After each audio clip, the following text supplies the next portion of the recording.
Мен бекеринен жаңы шайлоо системасын өзгөртүш керек деп айткан жокмун. Себеби бүгүнкү шайлоо системасы боюнча бийликке жалаң гана акчалуулар келет. Парламенттик шайлоодо ала турган болсок, алдыңкы тизмеге 500 миң доллар, 1 миллион доллар бергендерди тизип коюп, кайсы райондон биздин шайлоочулар өзүнүн жакшы уул кыздарына бербесин, бардык добуштар топтолуп, алдындагы акчалуу көпөстөргө гана добуш топтолуп, ошолор депутат болуп атат. Алар депутат болуп келгенден кийин өзүнүн жеке кызыкчылыгында акчаларын кайтаруунун үстүндө аракет болуп, эл менен бийликтин ортосу ажырымы күндөн күнгө өсүп баратат.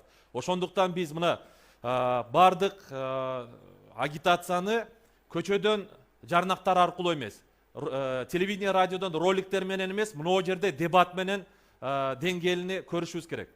Биз үчүн, талапкерлер үчүн роликтер сүйлөбөш керек.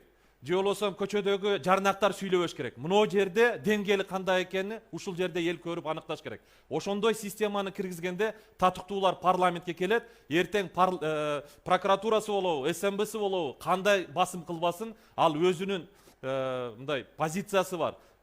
Караны кара, акты ак дей турган парламент чыныгы эл өкүлчүлүгү институту түзүлөт дагы, ошондо башкаруу системасы оңолот. Ошондо күчтүү өкмөт келет. Ошондо президентти дагы чектен чыкпагандай мындай контролду кармай турган институт түзүлөт деп мен айтмакчымын. Мындан сырткары, эгерде президенттик өтүп калса, анда элге дагы импичмент мүмкүнчүлүгүн бериш керек.